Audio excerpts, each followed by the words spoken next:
into the program. We don't have any prepared speakers for today or tonight. So we'll go into the table topics portion of the meeting. And our table topics master for tonight. Well, before I do that, we'll just go over the roles. I'm the Toastmaster, the MC of the meeting, and Josh will be the all-counter grammarian,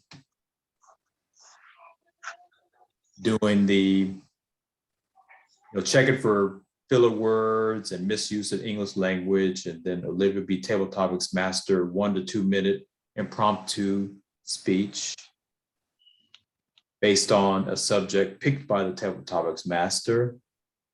And she's also the timer, which should be timing the table topics. And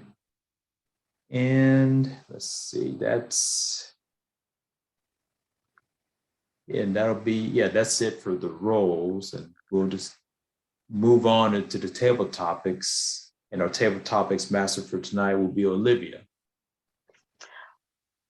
All right, good evening, everyone. I hope you all had a great weekend. I'm going to start these off, and tonight we're just doing random questions. So my first question will be to anyone that would like to answer it.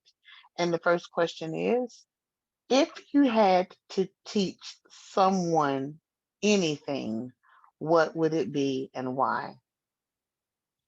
Oh, can I go first? Absolutely. Okay, so one of my hobbies is actually sewing different things. So I like to make baby blankets. I also like to make curtains. I like to make headbands and different types of things because I've been sewing since I was 13. So one thing I would teach someone how to do is to actually use a sewing machine, because it's a really important skill, being able to either fix clothing or tailor different types of attire. And it's also a creative outlet. So I think that being able to sew allows you to show your creative side and also show your practical side too. All right. Thank you very much for that, Bethany. And that's a very good answer. And I'm sad to say that I have a sewing machine, and it's probably about 4 years old, and it's still in the box. So at least I did buy it. Almost there, but it's still in the box. I'm going to do better. The next question is,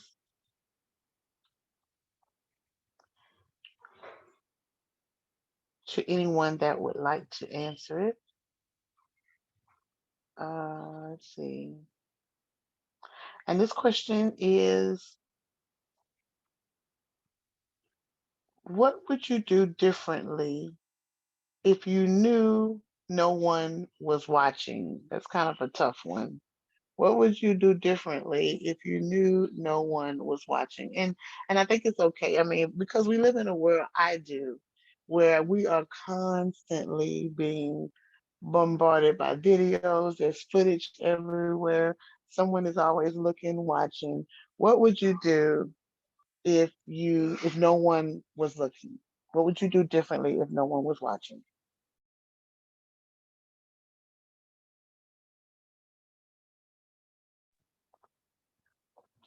That's a tough one. Somebody can answer it. What would you do if no one was watching? If that one's too tough, let's just go on. We'll take another Well, one. I'll take it. Okay. Okay. Fellow Toastmasters and other guests, the question that has been posed is, what would I do differently if no one was watching? Well, if most people are honest, they'll be doing stuff that's quote unquote forbidden, but I won't get into that. There's different that's true too. But well, if I was when I was real younger, I guess I was considered, well, probably to some extent today, a real nerdy. So I tried, when I was a teenager, I tried to, to do the dances that were in style then, and You know, when people saw me, you know, they were laughing. What the heck are you doing? You know, what do you think you're doing? So stuff like that. And there's other, let me see what other things are there.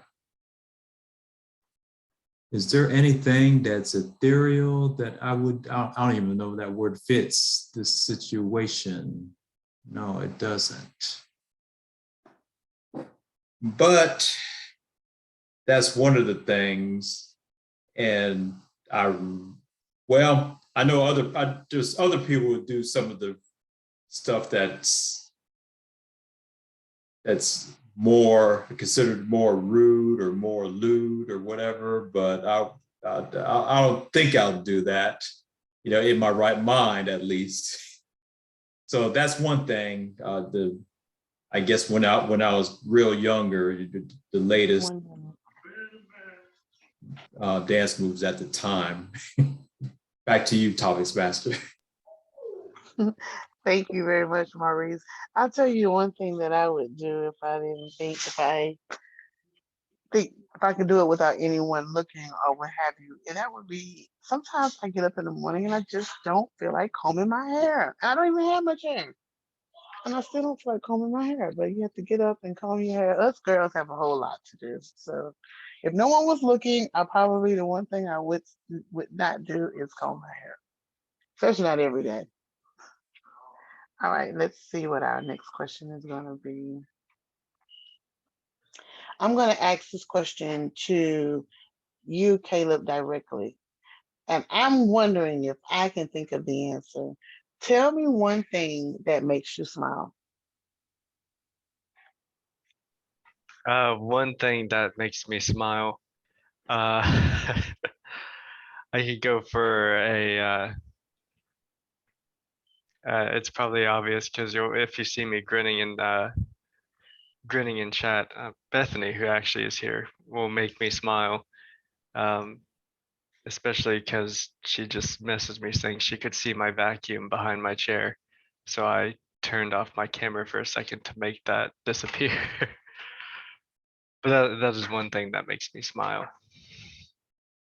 Or one person that makes me smile, I should say. Be proper. Oh, all right, thank you. I'm sorry, I'm trying to do time and so much at one time here. Okay, that's cool. I was thinking that you were gonna say playing your instrument, but that's cute. I mean, I like that. Bethany makes you smile. That's beautiful. But I was wondering were you gonna say playing your instrument because you play the string, right? Oh yeah, I have my instrument Yay, next to me there as it is. well. That's right. That's right. Okay. Okay, okay. I'm going to Josh, you're up next.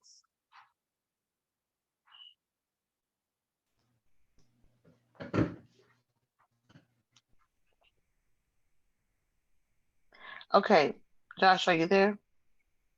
Yes, ma'am. Okay, my question to you is,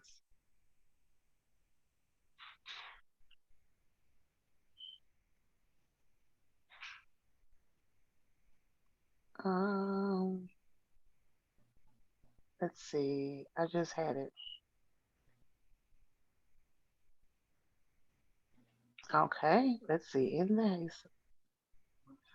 In the haste of your daily life, what is one thing that you noticed you have not seen lately? Fellow Toastmasters and distinguished guests, I have been posed a question in my daily routine. What have I not seen lately? In the haste of your daily routine. In the haste of my daily. Well, due to working from home 3 days a week, it is the bulk of the people in my office. I have not had the opportunity to sit down with them in my office and listen to their complaints day in and day out. That might not be the best answer, but I haven't missed it. I'll just put it to you that way. Okay, sounds good. Thank you. And that's not bad. Yeah, I mean, for me, it's like so many years of going to work at 5:30, 5 o'clock, 5:30 or 6 o'clock in the morning. Some of the things that I missing is the sunrise. So in my haste to get to work, and I have to be there so early in the morning, I never see the sunrise. It's always dark. And then I look out the window and it's bright-eyed and bushy-tailed. So I miss that sometimes, being able to watch the sunrise. And I guess I could on the weekends, but I don't as much as I should. Maurice, do we have time? It's just 7:03. So yeah, we have time for another one.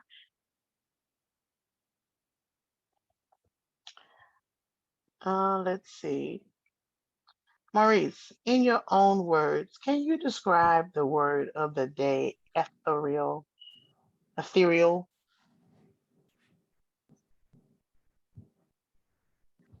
Fellow Toastmasters and honored guests, I've been asked to explain the word ethereal. And I'll go over the definition first, and I'll go over the first definition as opposed to the second one. The first definition is extremely delicate and light in a way that seems too perfect for this world.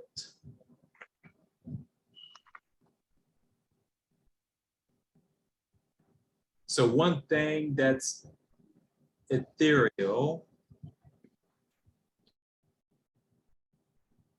would be, I guess, some of the flowers that grow in the backyard. They look too delicate, light, and perfect. And another use of the word ethereal is,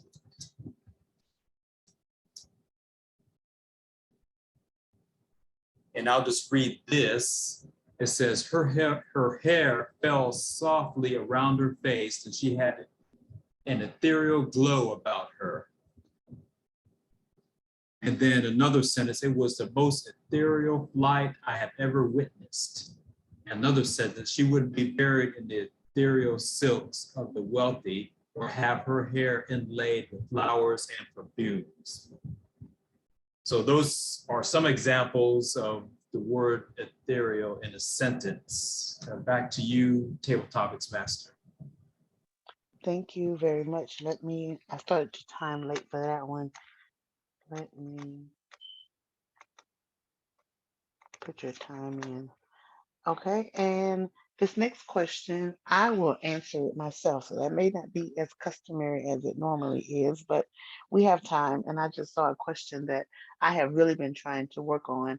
And the question is, what personal prisons have you created for yourself out of fear?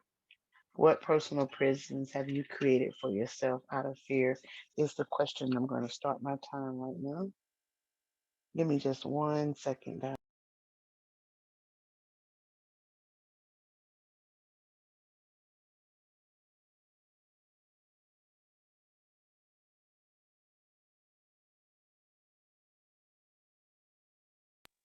Sorry, the personal prison that I have built for myself out of fear is when I had my home built, I actually paid more money to put my own personal back porch on my bedroom. So I paid the money to extend the roof and to cut the wall and put a door in my bedroom so I can walk out and just watch the sunrise, smell the roses, listen to the birds chirping. I live way out in the county, so I was like, you know what, this is perfect. My backyard actually is a pecan orchard. So it's rows and rows of pecan trees or pecan trees. So I had all these wonderful plants. Well, living out in the county where I live, there is so many bugs out here that I can't even identify. Some of them fly, some of them crawl, some of them hop, and some of them just sit there and stare at me as if they're going to eat my flesh. So I never, ever, ever go out my back porch, out the back door. I never even open it. As a matter of fact, I would be afraid that if I opened it, something would come running in. So what a waste, what a personal fear prison I have put myself in, and I'm missing out on so much just because I'm afraid or I'm disgusted by the creatures out here. That's terrible to be that way, and I am working to get over that personal prison, and that is my answer to the question. Let's see. Maurice, do we have time to continue? Yeah, Yeah, up until 20 after. that's right. All righty. Okay, Caleb, I will pass this next question to you. And the question is, if you had the chance to go back in time and change one thing, what would you do? So the question is, if I could go back in time to change one thing, what would I do? It's a tough question. If I think for a second. Is this just in my own life something I could change, or just throughout history? Or um hmm, Oh, I'm sorry, Caleb, I was yes. talking and I was on mute. I was going to say it doesn't matter at all. And one thing about table topics, you have the option to make your answer totally fiction. It could be a tall Okay. tale. Yeah, whatever you want to change. Maybe you want to fly to the moon faster than you did. Whatever. Okay. Well, making something up sounds fun, but I think given how ethereal life and time is to begin with, I, if given the chance, let's make something easy and think about my work, I would go back in time and change the way that publications are handled in science. You have a career where the way science is advanced is through papers and papers and papers, which are all scattered throughout my room, which I'm sure you all can see. And that's great, or was great back in the day. But as life goes on, we focus more and more on only what works. And there's not really a system in place for talking about what hasn't worked, which means we lose out on masses and masses of data that could help explain different problems in society. We should, as just globally, be trying to focus on advancing science together, not trying to make little prepackaged stories to fit a bill and to fit a narrative with the sole purpose of getting funding for more work. I don't know how far back in time I'd have to go to change that, but it's a pet peeve of mine and has been for years. And that's what I would change. All right. Thank you very much. Let me stop your time. Bethany, I hope you're ready for one more. I am going to get your question.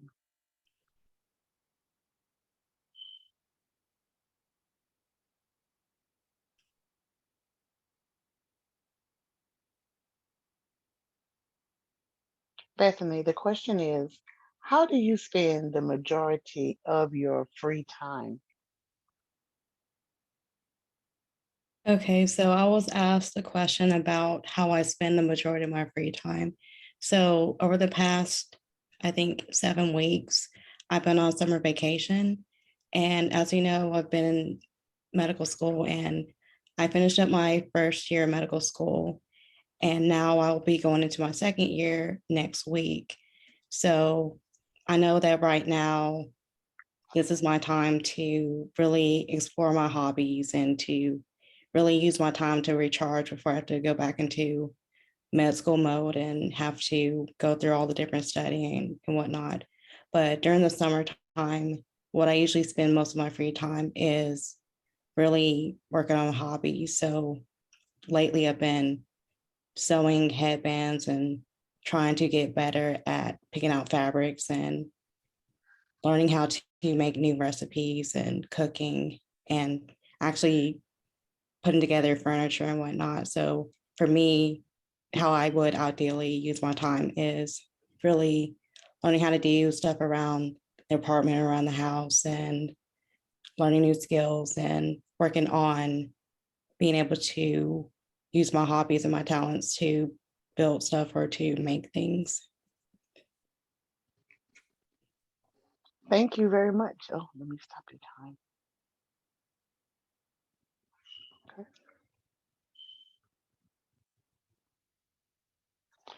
Okay, I think, Maurice, that brings the question back to you.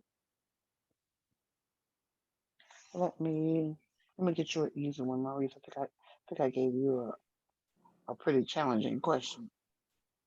Maurice, what is the best part of growing older? Fellow Toastmasters and other guests, what is the best part of growing older?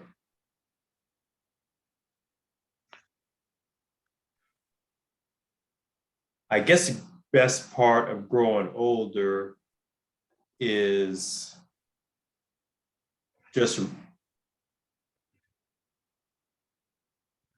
reflecting on the knowledge that you accumulate over the years, even though some of it is going out like a sieve, because you're losing your memory. But that's what you can remember, that's the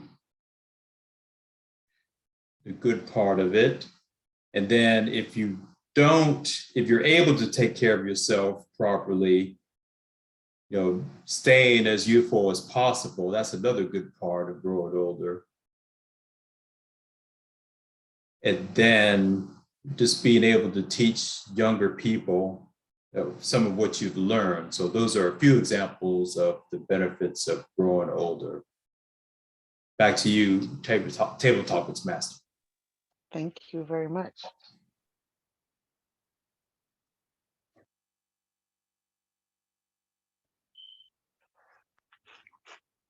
Okay, I will take the next question for myself. Let's see.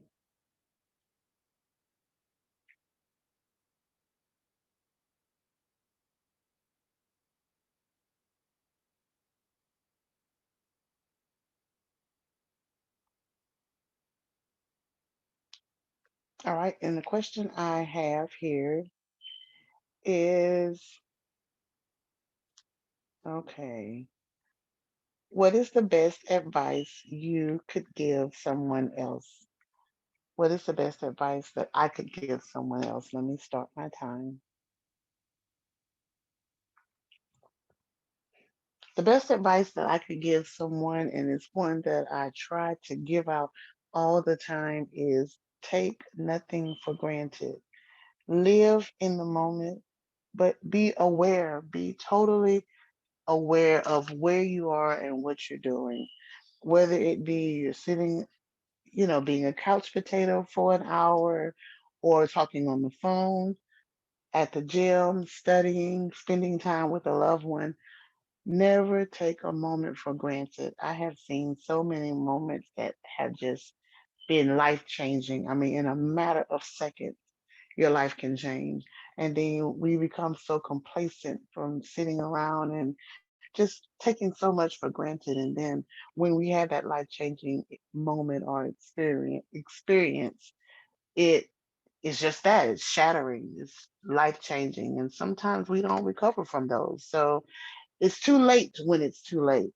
So get ahead of it. And that's the one thing about life that we have to do. Get busy getting ahead of it. Time is the one thing that is free, but it's invaluable. It costs the most. And if we waste our time or become complacent, eventually our time is going to run out. So, and that's one of the things about getting older, because we don't think about that when we're very young. But as we get older, we become more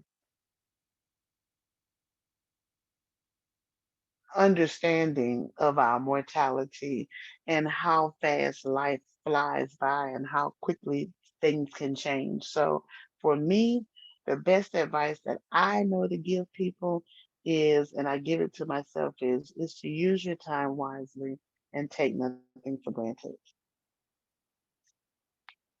All right, that is it for me. We're almost at the time, Maurice. Can we go ahead and close out? Yes. All right. Well, back to you. All right. Thanks, Olivia. At this time, we'll go into our general evaluation period. And again, we'll go to Olivia as a general evaluator. Good evening, everyone. The meeting started at 6:45. Well, most of us were here at 6:45. We took a recess for 5 minutes while we allowed everyone to log in, and we finalized the roles that we were going to take for this evening. So overall, and due to the small amount of people that we have this evening, I think that we tackled it very gracefully. I don't know, extremely delicately. So ethereally, I don't even know how to make that fit into that sentence, but I think we did a great job on just doing what we always have to do. And that's one of the things about life. There are some things you just have to do. And when you make a commitment to Toastmasters and you recognize and accept that this is a commitment that is not only to those around you, but it's a commitment to yourself, being able to jump in and get the job done at the last minute sometimes. It's just what it's all about. So kudos to that. I do wish that we could start taking advantage of easy speak and getting our roles done and get some more prepared speeches. I myself have to get better with that. But so far the meeting has been going well.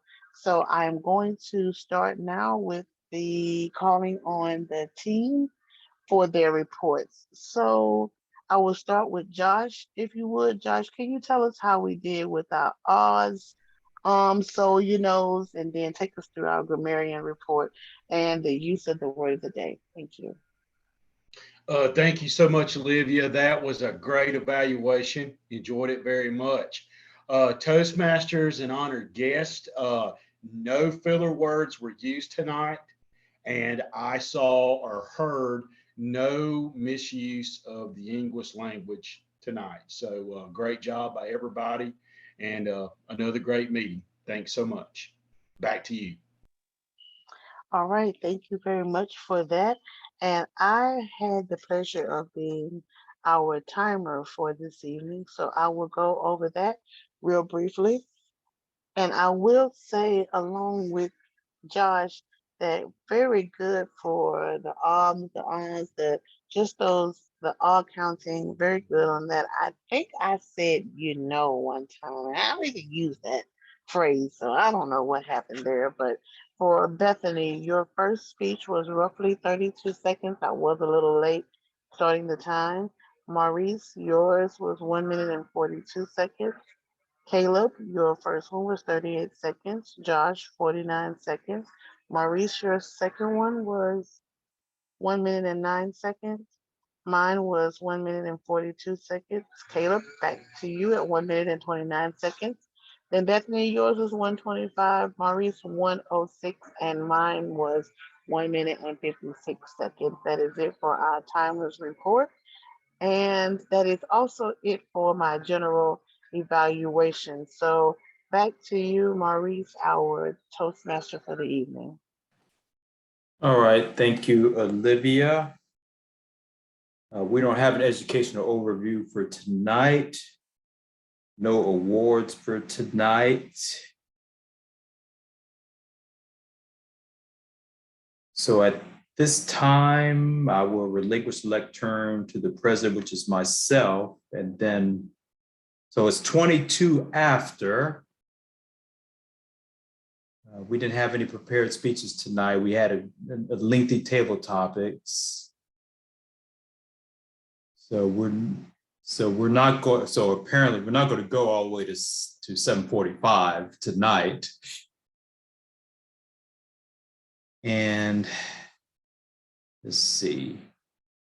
And we went over the club business earlier, so there don't have anything else on that. So if there's nothing else from anybody, we can adjourn this meeting